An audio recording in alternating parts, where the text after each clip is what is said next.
করছো কেন? তোমার বাপ ঠাকুরদারা মাটির ঘরে খড়ের চালে কাটিয়েছে, তোমরা দুতলা তিনতলা বানিয়ে টাইলস পাথর লাগাচ্ছ।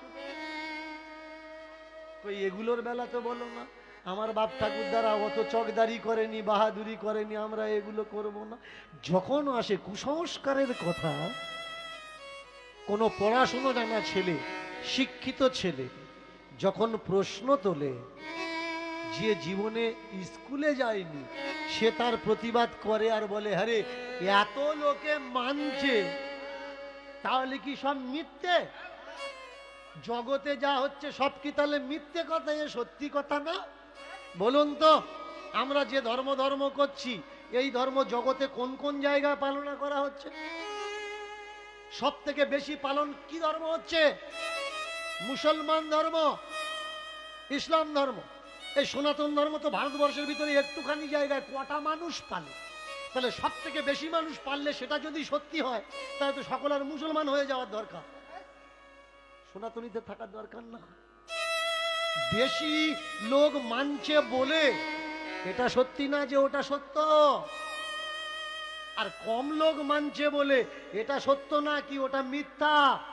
আগে দেখা লাগবে সমাজের কল্যাণে কোনটা লাগছে আর কল্যাণে কোনটা লাগছে না। মন্দিরে যে ঠাকুর বসে আছে ওই ঠাকুরটা কার? আপনার ঠাকুর। আপনি কে? আপনি হলেন ভক্ত। কখনো ঠাকুরের সামনে দাঁড়িয়ে ঠাকুরকে জিজ্ঞাসা করেছেন যে হে ঠাকুর, বৈদিক সময় কাল থেকে বিগত 200 বছর আগে পর্যন্ত যে ঠাকুর ঘরে আমাদের অধিকার ছিল না ঢোকার, শুধু তাই নয়, সামনে থেকে যাওয়ার অধিকার ছিল না, ঠাকুর ঘরে চূড়া দেখে প্রণাম করার অধিকার ছিল না, আজকের সেই ঠাকুর তুমি আমাদের ঠাকুর হয়ে গেলে, সেদিন তুমি কোথায় ছিলে? যেদিন বেশ কিছু মানুষ আমাদের মন্দিরে উঠতে দিচ্ছিল না। শুধু তাই নয়, আপনার বাড়ি ঠাকুর ঘর আছে, আপনি ঠাকুরের পায়ের দ্বারে যে ঘরটা আছে ওটা ছুঁতে পারবেন না, ওতে জল ফুরিয়ে গেছে, আপনি জল দিতে পারবেন না। ও আসবে যখন তখন জল দেন। ডাবটা আপনি পাল্টাতে পারবেন না, গামছাটা আপনি পাল্টাতে, আপনার ঠাকুর, আপনার দেবী ঘর, আপনার ডাব, আপনার জল, আপনি হাত লাগাতে পারবেন না। এ বিষয়টা কিরকম হয়ে গেল যে আমার বাবা মরে গেছে, আমি কাঁদতে পারবো না, ভাড়া করা লোক দিয়ে আমার কাঁদাতে হবে। আমার হাত পায়ে যন্ত্রণা হচ্ছে, আমি কাঁদতে পারবো না, লোক ধরে কাঁদানো লাগবে। তোমার ঠাকুর, আমার ঠাকুর, আমার আর আমার ঠাকুরের মাঝখানে এই যে 3 নাম্বার ব্যক্তিটা ঘন্টা নাড়াচ্ছে, ইয়ে কে? কখনো নিজেকে প্রশ্ন করেছেন? আপনি বলবেন আমরা ঠাকুর পূজা করতে পারবো, কেন পারবেন না? আপনি বলবেন আমি তো মন্ত্র জানি না, সংস্কৃত ভাষা আমি জানি না, কার পরে কি বলতে হয়। আচ্ছা, আপনি তো বাংলা ভাষা জানেন, আপনি আপনার মাকে খাওয়াচ্ছেন, আপনি আপনার বাবাকে খাওয়াচ্ছেন, আপনি আপনার ছেলে মেয়ে খাওয়াচ্ছেন, তাহলে বাংলা ভাষাতে যদি আপনার ছেলে মেয়ে আপনার হাতে খায়, আপনার বাম্মা, আপনার প্রতিবেশী আত্মীয় বন্ধু বান্ধব আপনার হাতে খায়, তা বাংলা ভাষাতে আপনার ঠাকুর আপনার হাতে খাবে না কেন? আর যে ঠাকুরটা বাংলা ভাষা বোঝে না তাকে আমি ঠাকুর ঘরে রাখবো কেন? আমার ঠাকুর তো সে যে আমার ভাষা বোঝে, তার সঙ্গে তো বাইরে চলার দরকার, যে আমার ভাষা বোঝে। তা না হলে আমি বলবো বাবা লাঠি দে, ও জল এনে দেবে। কেন? আমি তোর ভাষা বুঝতে পারিনি। ওর ডেকে আমার লাভ কি? যে আমার ভাষা বোঝে না। যার ভাষা বোঝে তারা পূজা করুন না, আমরা তাদের পূজা করব যারা আমাদের ভাষা বোঝে। আপনি বলবেন যে বাবা আমার কালী ঠাকুর আমি পূজা করতে পারবো, আর তাতে লাভ হবে কি? আপনার কালী কেন আপনি পূজা করতে পারবেন না? বামা খ্যাপা সে কি কোনো সংস্কৃত বলতো গো? সংস্কৃত বলতো না, বলতো মা তুই খা। তৈলঙ্গ স্বামী সে কি কোনো সংস্কৃত বলতো? শাক সবজি মাখিয়ে নিয়ে মুঠো করে নিয়ে বলতো মা তুই খা। রামকৃষ্ণ সে কি সংস্কৃত বলতো? যা জুটতো ধরে নিয়ে মাকে দিত। চণ্ডীদাস সে কি কোনো সংস্কৃত বলতো? যা জুটতো দিয়ে মাকে দিত, বলতো মা তুই খা, খেয়ে নে মা, খেয়ে নে। তাদের হাতে যদি খা, মা আমার হাতে খাবে না কে? অবশ্যই খাবে। এবার যদি বলো বাবা এতে লাভ হবে কি, লাভ এই হবে বছরে বছরে ওরা যেটা ধুতি গামছা ফলমূল নিয়ে চলে যাচ্ছিল ওটা বেঁচে যাবে। মায়ের পূজা করছেন, মায়ের নামে ফর্দ লিখে দিল, মায়ের নামে একটা শাড়ি লাগবে। কখনো দেখেছেন ওই শাড়িটা মাকে পরিয়েছে? মাকে পরায় না, ভাঁজ খোলে না, মায়ের পায়ের ধারে রেখে দেয়। তোর মা যদি উলঙ্গ হয়ে দাঁড়িয়ে থাকতো তুই পারতিস কাপড় ভাঁজ করে মায়ের পায়ের ধারে রেখে দিতে? তুই পারতিস না। আর পাচ্ছিস কেন? কারণ ওই মাটা তোর মা নয়, তাই তো মা উলঙ্গ হয়ে দাঁড়িয়ে আছে। আর কাপড়টা কিনে দিলে মাকে পরানোর জন্য, কিন্তু এক শ্রেণীর মানুষ কাপড় ব্যাগে করে নিয়ে চলে যাচ্ছে। কেন যাচ্ছিস? ফলমূল নিয়ে চলে যাচ্ছে। কেন যাচ্ছিস? জিনিসপত্র নিয়ে চলে যাচ্ছে। কেন যাচ্ছিস? এগুলো আমরা পূজা করেছি, এটা আমাদের অধিকার। আচ্ছা তুমি আমার বাড়িতে কাজ করতে এসছো, বাড়ি থেকে কোদাল আনোনি, আমি কোদাল তোমার দিয়েছি। তুমি আমার বাড়িতে কাজ করতে এসছো, বাড়ি থেকে দা আনোনি, দা আমি দিয়েছি। শাবল আমি দিয়েছি, কাস্তে আমি দিয়েছি। চলে যাওয়ার সময় তুমি নিয়ে চলে যাবে, কারণ ওটা তোমার নয় তো। আর যদি নিয়ে চলে যায় আমরা জিজ্ঞেস করবো না যে ভাই কাজ করছিলিস কোদাল কোথায় রাখলি? আমি বাড়িতে কোদাল খুঁজে পাচ্ছি না। শাবল কোথায় রাখলি? আমি শাবল খুঁজে পাচ্ছি না। আমার বাড়ি থেকে যদি কোদাল শাবল নিয়ে চলে যায় আমরা জিজ্ঞেস করি, কিন্তু যারা আমার বাড়িতে আমার মাকে আমার বাবাকে পূজা করতে এলো, মার জিনিসপত্র সব নিয়ে তারা চলে গেল। কেউ একবার জিজ্ঞেস করলাম না যে আমাদের মায়ের জিনিস মাকে দেব বলে আমরা কিনে দিয়েছি, তোমরা নিয়ে চলে আসলে কেন? আর আমাদের এত বড় বড় মাতৃভক্ত আমরা, ফর্দ করে দিল ঘি লাগবে, মধু লাগবে। কখনো দশকর্মা ভান্ডারে ঠাকুরের ঘিটা খেয়ে দেখেছেন? যেটা ঠাকুরকে দিচ্ছেন যে ঠাকুর খেতে পারবে কিনা? কখনো দশকর্মা ভান্ডার থেকে মধু যেটা নিয়ে আসেন ঠাকুরের নামে খেয়ে দেখেছেন? যেটা আপনি খেতে পাচ্ছেন না সেটা ঠাকুরের মুখে তুলে দিচ্ছেন। আপনি কিরকম ছেলে? ও তো খাওয়ার জিনিস না। এবার ঠাকুর পূজা হচ্ছে, আয়নাটা কত বড়, এত বড়, চিরুনি এতটুকু ছিল। তুমি পারবে ওই চিরুনিতে মাথা ছাড়তে? চিরুনি তুমি তুলে দিলে ঠাকুরে। এটা ঠাকুরের পূজা হচ্ছে নাকি ঠাকুরকে অপমান করা হচ্ছে? আর যদি ঠাকুরকে অপমান করা হয় তা আবার কবে বুঝবে? মায়ের নামে শাঁখা কিনছেন, শাঁখা কিন্তু গোল নয়। নিজে যখন শাঁখা পনছেন ডিজাইন দেখে, আর কালী নামে মায়ের নামে যখন শাঁখা কিনছেন, দুর্গার নামে যখন শাঁখা কিনছেন, শাঁখাগুলো টেরা মেরা, মাঝখানে সব এখনো ফিনিশিং হয়। ও কেউ পড়তে পারবে? তোমার হলে তুমি পড়তে পারবে। এটা কি ঠাকুর পূজা? এটা ঠাকুর পূজা নয়। আচার আর বিচার কে বলেছে এতগুলো দ্রব্য লাগে, এতগুলো জিনিস লাগে? গুরুদেব দাঁড়িয়ে বলছে শোন, কে বলেছে, কে বলেছে লাগবে অনেক দ্রব্য? কে বলেছে লাগবে অনেক দ্রব্য? কে বলেছে লাগবে অনেক দ্রব্য? কে বলেছে লাগবে অনেক দ্রব্য? কে বলেছে লাগবে অনেক দ্রব্য? ঠাকুরের পূজায় লাগে, ঠাকুরের পূজায় লাগে নানান মন্তব্য ভাই, নানান মন্তব্য। কে বলেছে, বলেছে কে বলেছে লাগে অনেক দ্রব্য? কে বলেছে লাগে অনেক দ্রব্য? কে বলেছে লাগে অনেক দ্রব্য? ওরে ভাই,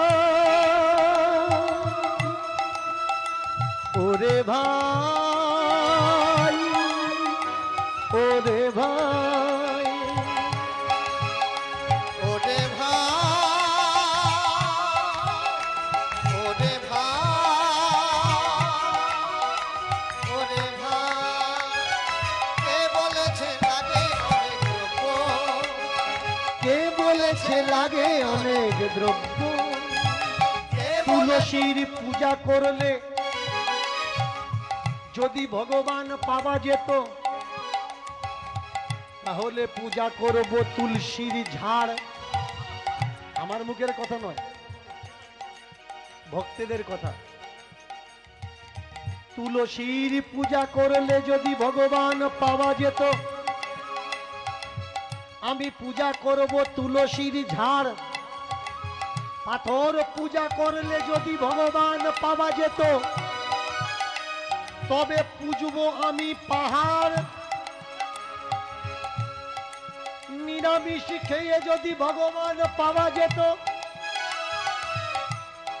জঙ্গলের বানর আদি পশু তারা কবে ভগবান পেয়ে যেত।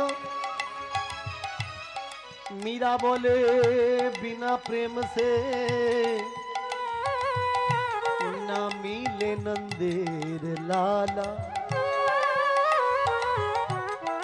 मने जार प्रेम आछे, मने जार आछे भालोबाशा, সেই তো আমার দয়ানিধি পাবে। করুক বা না করুক সে আশা, তাকে পেতে গেলে কিছু লাগে না, পেতে গেলে কিছু লাগে না, শুধু লাগে শ্রদ্ধা ভক্তি, পেতে গেলে কিছু লাগে না।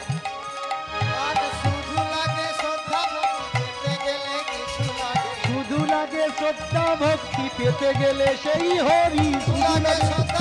নিতাই গৌর হরি বল, উলুধ্বনি উলুধ্বনি।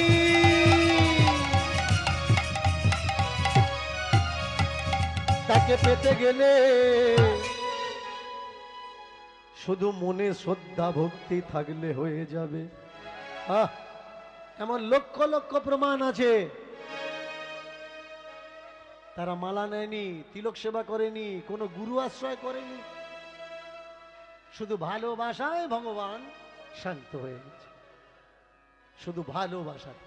আর এই জগৎ জয় কিসে হয়? ভালোবাসা। প্রেম আছে যার, এই জগৎ তার। সেবা মনোভাব আছে যার, এই জগৎ তার।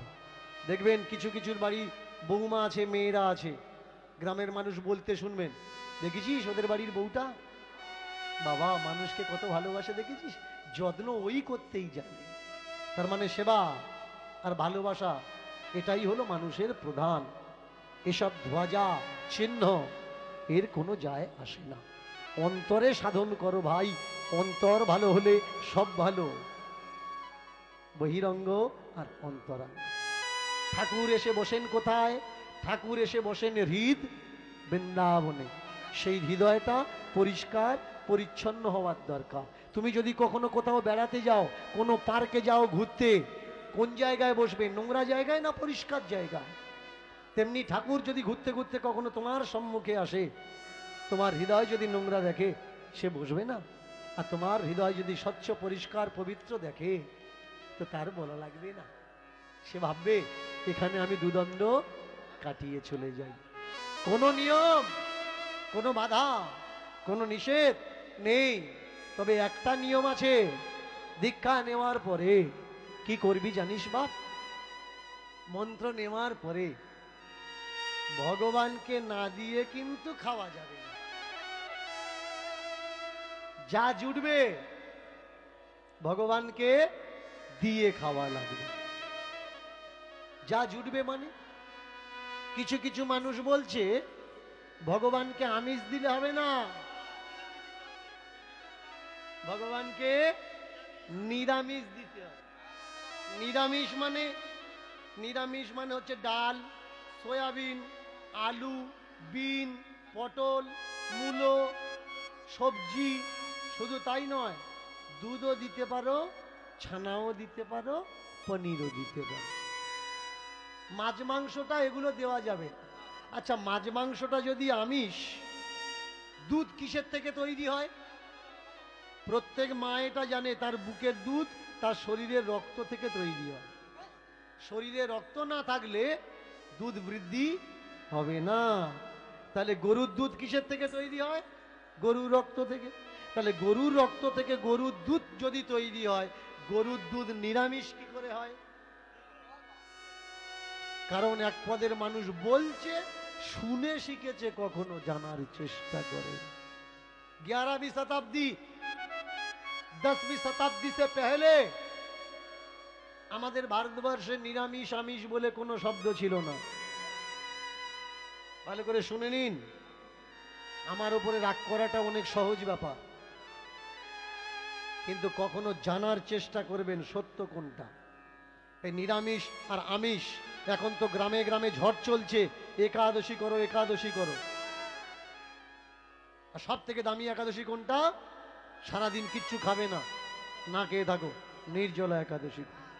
জানেন সমাজে কত সর্বনাশ হচ্ছে এই একাদশীর নাম করে? সতীদাহ প্রথা তুলে দেওয়ার পরে ওই বিধবাগুলো বাঁচবে কি করে? তবু ওই বিধবার পিছনেরা ছাড়েনি, একটা নিয়ম বানিয়ে দিয়েছে। এরা সূর্যের মুখ দেখবে না, ওই বিধবাগুলো মাথার চুল রাখতে পারবে না, ওই বিধবাগুলো কোনো পছন্দের খাবার খেতে পারবে না, মাসে 2টো করে বার করবে নির্জলা, না খেয়ে থাকা, তার নাম একাদশী। বিষ্ণু সংহিতা, সেখানে স্পষ্ট লেখা আছে, স্বামী বেঁচে থাকতে স্ত্রী যদি কোনো নির্জলা ব্রত বা বার করে, ওই স্বামী স্ত্রী উভয়ে নরকে যাবে। একাদশী করেন তো? করো, অসুবিধা কি? মরবে, কোনো অসুবিধা নেই, বার করো। এ তো আমার মুখের কথা নয়, ভগবান বিষ্ণু সংহিতাতে বলছেন, খুলে দেখে নেবেন যে আমি মিথ্যে বলছি নাকি সত্য বলছি। এবার বলতে পারেন যে বাবা আমরা তাহলে বার করব না। কেন করবেন? নিজের ভিতরে যে খারাপ গুণগুলো আছে সেগুলো বার করো, নিজের ভিতরে যে হিংসাগুলো আছে সেগুলো বার করো, প্রতিজ্ঞা করো যে 2বার আমি আর হিংসা করব না, বের করে ফেলে দিলাম। আমাদের ভারতবর্ষে কি ছিল? নিশি পালন। ভালো করে শুনবেন, আমরা আজকে রোগাগ্রস্ত ব্যাধিগ্রস্ত কেন? যে খাবারটা আমরা খাচ্ছি, সেই খাবার থেকে যে ক্যালোরি আমরা পাই, এই ক্যালোরিগুলো হজম করার মতন আমরা কোনো কাজ করি না। তার জন্যে ওই ক্যালোরি সর্বপ্রথম আমাদের বডির ইনসুলিন সিস্টেমকে খারাপ করে, আর ইনসুলিন সিস্টেম খারাপ হয়ে গেলে বডির যে সুগার সার্কুলার সিস্টেম খারাপ হয়, খারাপ হয়ে যাওয়ার নামই তাকে বলে সুগারের রোগী। সুগারের রোগীকে ডাক্তার কি বলে? বেশি খেও না, একদম গোটা কত খাও বেঁচে থাকার জন্য। আর খেয়েছো তো মরেছো। কেন? তুমি যতগুলো খাচ্ছ, যে ঊর্জা জেনারেট তৈরি হচ্ছে সেইটা কাজে লাগছে না, তাহলে কি হবে? যদি কাজে না লাগে ক্ষতি হবে। আর এর জন্য আমাদের বডিতে এত রোগ আর ব্যাধি। নিশি পালন করবেন, একাদশী নয়, নিশি পালন করবেন। আমাদের বডিতে যখন ফ্যাট চর্বি জমে যায়, কেন চর্বি জমে? দেখবেন হিমালয়ে ভালু শীত আসার আগে খেয়ে খেয়ে খেয়ে খেয়ে বডিতে চর্বি বানিয়ে না। কেন না? শীত আসলে বরফ পড়বে, তখন সে আর খাবার পাবে না, এর জন্য সে শীত ও নিদ্রায় চলে যায়। আর তার বডিতে যে চর্বি থাকে, সেই চর্বি তখন তার বডিকে খায়। জোঁক, কচ্ছপ, কেঁচো এরা কি করে? এরা বডিতে চর্বি তৈরি করে মাটির ভিতরে চলে যায়। এরা নিজের বডির তৈরি করা চর্বিগুলো নিজেরা খায়, কিন্তু আমরা মানুষ শুধু হিসেব জানি না। এইরকম হয়ে গেছে, নড়তে পারছে না, তবু খাচ্ছে। দেখেছিস খেয়ে খেয়ে কি হয়েছে? দেখি বাড়ানোটা কোনো ব্যাপার না, এটা বাড়তে 10 দিন 15 দিন টাইম লাগে, কিন্তু বেড়ে যদি একবার গেছে, কমানো সারা জীবন চেষ্টা করা লাগে। এর জন্যে আগে জানো সনাতন ধর্মের চালচলন কি, খাওয়া দাওয়া কি। মাঝে মধ্যে নিশি পালন করো, রাত্রিরে খাওয়া দাওয়া বন্ধ দাও। আর এই যে তোমরা নেচে গুচে লিপস্টিক মেখে বিয়ে বাড়ি যাচ্ছ না, বিষ খাচ্ছ, বিষ ছাড়া খাচ্ছ না।